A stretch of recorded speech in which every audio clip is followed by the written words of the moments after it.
2024년 새해를 맞아 각 주에서는 다양한 새로운 법들이 도입됐습니다. 올해 전기차 보조금을 받을 수 있는 차종은 지난해 43종에서 19종으로 대폭 줄었습니다. 뉴욕시가 이민자들을 태운 버스의 진입을 규제했지만 텍사스주는 인접한 뉴저지주에 이민자들을 내려놓는 방식으로 규제를 우회하고 있습니다. 2024년 새해부터 세금 환급이 더 빨라질 예정입니다. 접수 확인일에 따른 예상 환급일이 공개됐습니다. 2024년 새해 첫날 역대급 복권 대박이 터졌습니다. 미시간주에서 판매된 파워볼 복권 한 장이 8억 4,220만 달러 1등에 당첨됐습니다. 이상은 이 시각 주요 뉴스입니다. 시청자 여러분 안녕하십니까? KBN 뉴스입니다. 2024년 새해를 맞아 각 주에서는 다양한 새로운 법들이 도입됩니다. 이미 시행에 들어갔거나 시행 예정인 주법 가운데 주목할 만한 것들을 오동윤 기자가 전해드립니다. 인터넷 매체 악시오스와 NBC, CNN 방송 등 언론은 올해부터 시행에 들어갔거나 시행 예정인 주법들 가운데 논쟁적이거나 주목할 만한 사례를 소개했습니다.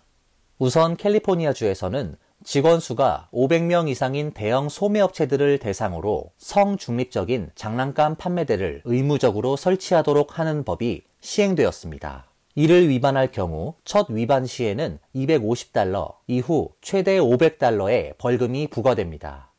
또 일리노이주에서는 금서 지정 금지법이 시행돼 학교나 공립도서관에서 성소수자나 인종 문제를 다룬 책을 금지 도서로 지정하거나 퇴출하는 것을 금지합니다. 미국에서 금서 금지법을 도입한 최초의 사례입니다. 한편 뉴저지주를 포함한 몇몇 주에서는 사전 피임약을 의사의 처방 전 없이 약국에서 구입할 수 있게 되었습니다. 식품의약청 FDA는 앞서 지난해 7월 프랑스 제약업체 HRA 파마가 만든 피임약 오필의 처방 전 없는 판매를 승인했습니다. 미국에서 처방 전 없이 사전 피임약이 판매되도록 승인된 것은 이번이 처음입니다. 또 뉴욕주에서는 애완동물 가게에서 개, 고양이, 토끼를 판매하는 것을 금지하는 법이 도입될 예정입니다. 강아지 공장으로 불리는 사육시설의 열악한 환경으로부터 동물을 보호하기 위한 조치입니다. 다만 애완동물 가게에서 보호소에서 온 동물들을 입양 목적으로 전시하는 것은 허용됩니다. KBN 뉴스 오동윤입니다. 올해는 전기차 보조금을 받을 수 있는 차종이 대폭 줄어들었습니다. 새 공제 혜택을 받는 전기차 차종은 19종으로 지난해 43종에서 절반이 넘게 줄었습니다. 새해 첫날인 어제부터 IRA에 따른 세액 공제 혜택을 받는 전기차 차종은 19종으로 지난해 43종에서 대폭 줄었습니다. 혜택을 받는 브랜드는 쉐보레 2종, 크라이슬러 1종, 포드 3종, 지프 2종, 링컨 1종, 리비안 5종, 테슬라 5종 등이고 한국 브랜드는 포함되지 않았습니다. IRA는 북미에서 최종 조립된 전기차에 세액 공제를 제공하고 배터리 부품과 광물의 원산지에 따라서도 세액 공제 혜택을 차등적으로 지급합니다.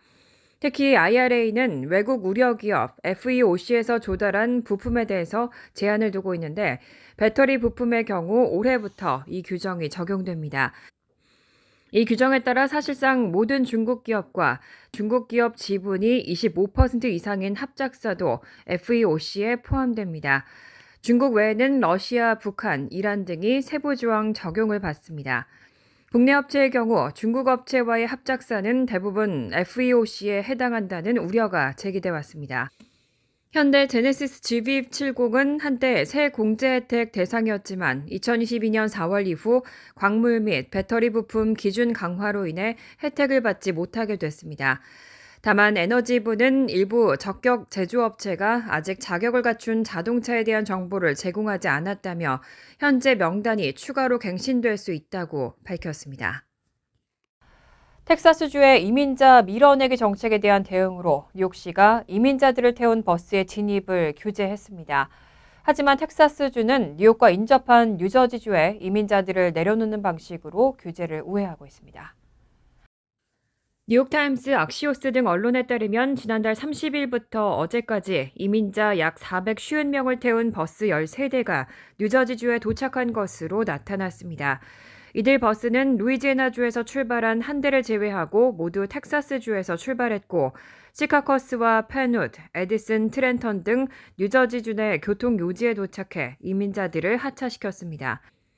뉴욕시가 최근 이민자 버스 규제 조치를 내놓으면서 이런 규제를 우회하기 위한 것으로 보인다는 분석이 나옵니다. 30일 이민자 버스 4대가 도착한 시카커스의 마이클 고넬리 시장은 성명에서 지나치게 엄격한 뉴욕시의 새로운 규정이 예상하지 못했던 결과를 낳고 있다고 지적했습니다. 앞서 뉴욕시는 지난달 27일 전세버스 회사들이 이민자 버스의 도착 시간과 장소를 32시간 전에 뉴욕시에 알리고 하차 시간과 장소도 규제하는 행정명령을 발표했습니다. 그레그 에버 텍사스 주지사가 버스로 보내는 이민자 수만 명을 감당하는 데 어려움을 겪은 것에 대한 대응입니다. 하지만 이런 조치에 이민자들을 태운 버스가 뉴저지주로 우회되면서 뉴저지주의 지자체들은 혼란에 빠졌습니다. 하지만 뉴욕시는 해당 조치와 관련해 다른 지역으로 부담을 돌리는 것이 아니라고 밝혔습니다. 애덤스 시장은 행정명령을 내놓으면서 이민자들을 태운 버스가 밤과 낮에 아무 때나 경고 없이 도착하는 것은 허용할 수 없다면서도 사람들이 오는 것을 막는 것이 아니라 이민자들의 안전을 보장하고 조율되고 질서 있는 방법으로 도착하도록 하자는 것이라고 밝힌 바 있습니다. 새해 첫날부터 미 전역에서는 곳곳에서 총격 사건이 발생했습니다.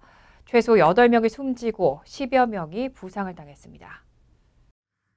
언론 보도에 따르면 새해 첫날인 1일 로스앤젤레스와 시카고, 보스턴 등에서는 잇따라 총격 사건이 발생했습니다.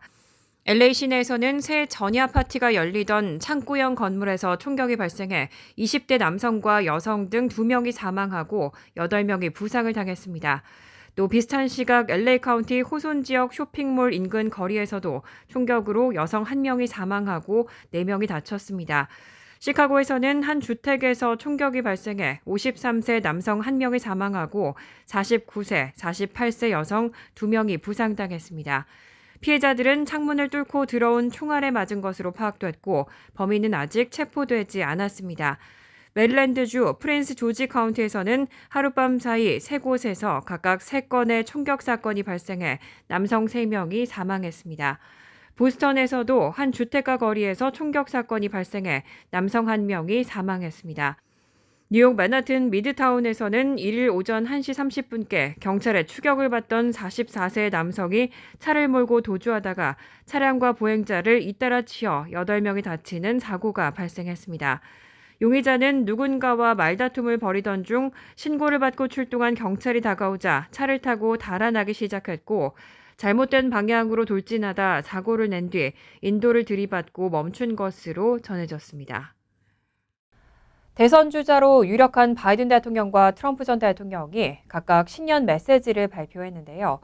바이든 대통령은 자신의 일자리 창출을 업적으로 내세우면서 재선 낙관론을 펼쳤고 트럼프 전 대통령은 2020년 대선 조작설을 반복했습니다.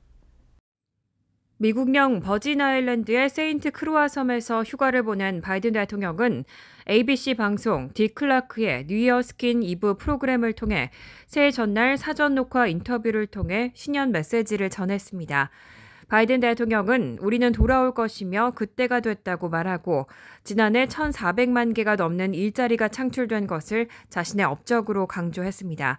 또 기자들에게 보낸 논평을 통해 자신의 새해 결심이 2024년 재선에 도전하는 것이라고 밝혔습니다. 반면 트럼프 전 대통령은 자신의 소셜미디어인 트루스 소셜에서 새해 인사를 보내고 올해는 역사적인 한 해가 될 것이다. 미국을 다시 위대하게라고 적었습니다. 앞서 그 전날에는 좀 더 신랄한 메시지를 통해 2020년 대선의 조작설을 다시 제기하기도 했습니다. 그는 바이든 대통령이 낙선할 것이라고 점치고 바이든 대통령과 그의 급진 좌파 지지자들을 비난하며 2020년 선거 조작 주장을 반복했습니다. 올해 연방 상원 선거에서는 공화당이 다수당에 복귀할 가능성이 높은 것으로 예상되고 있습니다. 하지만 여전히 변수들이 존재한다는 분석도 나왔습니다. 최근 월스트리트저널은 현재 전체 100석 가운데 51석을 차지해 민주당이 과반을 점한 연방 상원 선거 판세를 분석하면서 11개월 앞으로 다가온 선거를 통해 공화당이 연방 상원 다수당에 복귀할 가능성이 높지만 여전히 변수가 존재한다고 분석했습니다. 이번 선거로 임기가 연장되거나 교체될 상원 의원은 모두 34명입니다. 당적별로는 민주당이나 민주당에 가까운 무소속 의원이 23명, 공화당 의원이 11명입니다. 민주당 입장에서는 모두 23석을 지켜야 현재 과반 고도를 유지할 수 있지만 비관적인 전망이 우세합니다. 선거 분석 전문 매체인 인사이드 일렉션스에 따르면 민주당이 방어해야 할 23석 가운데 8석이 경합 또는 열세 지역으로 분류됐기 때문입니다. 반면 공화당 현역 상원 의원들은 대부분 트럼프 전 대통령이 승리한 지역에서 재선에 나서고 있기 때문에 공화당의 과반 복귀가 유력해 보입니다. 하지만 지난 2020년 선거에서 공화당은 과반 달성이 예상됐는데도 불구하고 민주당에게 다수당 위치를 내준 사례가 있기 때문에 2024년 선거에서도 반전이 가능하다는 견해가 있습니다. 트럼프 전 대통령과의 관계, 낙태 문제와 트럼프 전 대통령의 사법 리스크 등이 중요한 변수로 작용할 수 있습니다. 민주당은 특히 낙태 금지에 대해 비판적인 여성과 젊은 층 유권자들이 대거 투표에 참여할 것으로 기대하고 있습니다. 새해부터는 세금 환급이 더 빨라질 예정입니다. 접수 확인일에 따른 예상 환급일이 공개됐습니다. 국세청이 올해부터 세금 환급 속도를 대폭 단축할 예정입니다. 특히 전자세금 보고를 통해 접수된 신청서에 대해선 접수 확인 후 대략 10일 이내에 납세자의 은행 계좌로 환급금이 입금될 예정입니다. 회계 세무 정보를 제공하는 CPA 프랙티스 어드바이저가 최근 발표한 2024년 세금 보고 시즌 전자보고 환급 예상일에 따르면 온라인 접수 확인일을 기준으로 평균 11일이면 납세자의 은행 계좌로 환급이 될 것으로 나타났습니다. 세금보고 접수 개시 예상일은 1월 22일 제출한 경우 온라인 계좌 이체로는 2월 2일에 환급금을 받을 수 있을 것으로 예상됩니다. 반면 우편으로 수표를 받을 경우엔 일주일 정도 지연돼 2월 9일에 환급금을 받을 수 있을 것으로 예측됐습니다. 세금 환급액은 국세청 웹사이트나 모바일 앱을 통해 추적 및 확인이 가능합니다. 만약 세금 보고 마감일인 4월 15일까지 서류 접수가 어려운 경우 개인 소득세 신고서 제출 기한 자동 연장 신청서를 제출하면 마감일이 10월 15일까지 연장됩니다. 세무 전문가들은 지난해 소득에 큰 변화가 있거나 자녀 출산이나 결혼, 이혼, 은퇴, 주택 구입, 투자 변경 등 중요한 생활 변화가 있는 경우 세금 보고 의무 준수와 효율적인 절세를 위해 전문가의 조언을 구하는 것이 유리하다고 당부했습니다. 2024년 새해 첫날 역대급 복권 대박이 터졌습니다. 미시간주에서 판매된 파워볼 복권 한 장이 8억 4,220만 달러 1등에 당첨됐습니다. 파워볼 역사상 5번째로 큰 금액입니다. CNN 방송에 따르면 미시간주에서 판매된 파워볼 잭팟 복권 한 장이 새해맞이 추첨에서 6개 번호가 모두 일치하는 1등에 당첨됐습니다. 이번 파워볼 당첨금은 8억 4,220만 달러로 파워볼 역사상 5번째로 많은 액수이고 미국 복권 역사에서는 10번째로 많은 액수입니다. 특히 1992년 복권 시작 이래 새해 첫날에 당첨된 건 이번이 처음입니다. 당첨자는 당첨금을 29년에 걸쳐 분할 지급받을 수 있지만 일시불로 4억 2,520만 달러를 선택할 수도 있습니다. 대부분의 당첨자들은 일시불 옵션을 선택하는 것으로 알려져 있습니다.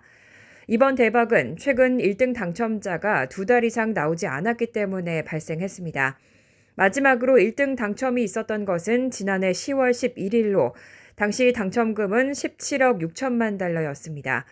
당첨 번호를 모두 맞힐 확률은 2억 9,220만 분의 1로 극히 낮은데 현재까지 당첨자가 나타나지 않았습니다. 만일 추첨일로부터 1년간 당첨금 수령 요청이 없을 경우 복권이 팔린 캘리포니아의 공립학교에 기부될 예정입니다. 간추린 소식입니다. 지질조사국에 따르면 어제 오전 8시 27분 캘리포니아주 LA 카운티 서남부 렌초 펠로스 버디스에서 남쪽으로 19km 떨어진 해상에서 규모 4.1의 지진이 발생했습니다. 지진에 따른 진동은 LA 카운티 전역에서 약하게 감지됐습니다. 다만 즉각적인 피해나 부상은 아직 보고되지 않았습니다. 기상청의 쓰나미 경보 시스템에 따르면 이 지진에 따른 쓰나미 경보는 발령되지 않았습니다. 지난달 30일 오후 4시 30분께 캘리포니아주 세크라멘토 카운티의 한 주차장에서 10세 소년이 아버지의 차에서 총을 꺼내 인근에 있던 동갑 소년을 향해 총격을 가했습니다. 총에 머리와 목을 맞은 피해 소년은 병원으로 옮겨졌지만 결국 숨졌습니다. 가해 소년은 아버지에게 차에 보관해둔 담배를 가져다 주겠다고 한 뒤 차에서 총을 가져왔다고 경찰은 밝혔습니다. 경찰은 그가 아빠가 총을 갖고 있다고 자랑한 뒤 피해자에게 총을 쏘고 인근 아파트로 도망쳤다고 설명했습니다. 범행에 사용된 총은 2017년 도난 신고가 접수된 총기인 것으로 파악됐습니다. 캐시 호컬 뉴욕 주지사가 지난 28일 무료 및 할인 급식이 중단되는 여름방학 기간 저소득층 자녀들에게 필요한 식료품을 제공하는 연방정부의 일명 여름 푸드 스탬프 프로그램에 동참하기로 했다고 밝혔습니다. 이 프로그램으로 주 전역 200만 명 이상 저소득층 가정의 자녀들이 여름방학 기간 1인당 매달 $40씩 총 $120가 충전되는 서머 EBT 카드를 지급받게 될 것으로 보입니다. 이 프로그램을 위한 연방정부의 지원금은 $2억 이상인데 프로그램 운영비의 50%는 뉴욕주가 충당한다는 조건입니다. 뉴저지 투표 가능 연령이 사실상 17세로 낮아지게 됩니다. 뉴저지 주 상원은 본회의에서 6월에 실시하는 예비선거 투표 가능 연령을 11월 본선거 기준 18세로 하향 조정하는 법안을 처리했습니다. 11월 본선거일을 기준으로 18세가 되는 17세부터 6월 예비선거 투표를 허용하는 내용입니다. 법안은 주 하원에서도 이미 통과해 필 머피 주지사의 최종 서명만 남겨두고 있습니다. 머피 주지사는 법안에 서명하겠다는 의사를 이미 밝힌 상태입니다. 본선거 때 18세가 되는 17세에게 예비선거 투표를 허용하게 되면 17세 상당수는 예비선거부터 투표에 참여할 수 있게 됩니다. 미 전체적으로 3분의 1 이상 주에서 본선거일 기준 18세가 되는 17세의 예비선거 참여를 허용하고 있습니다. 환율과 증권 소식입니다.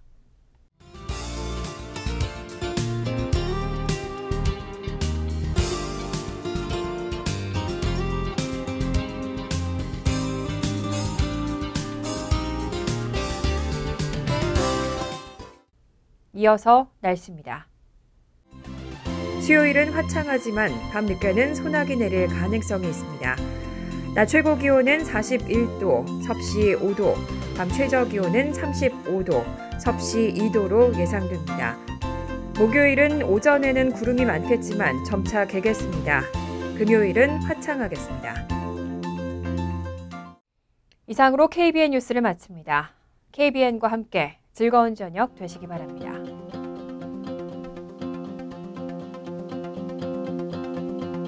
미 동부 최대 한인방송 KBN이 제작하는 KBN 뉴스는 웹사이트 mykbn.com 그리고 유튜브와 페이스북에서 다시 보실 수 있습니다. 좋아요, 구독, 알림 설정은 뉴스 제작에 큰 도움이 됩니다.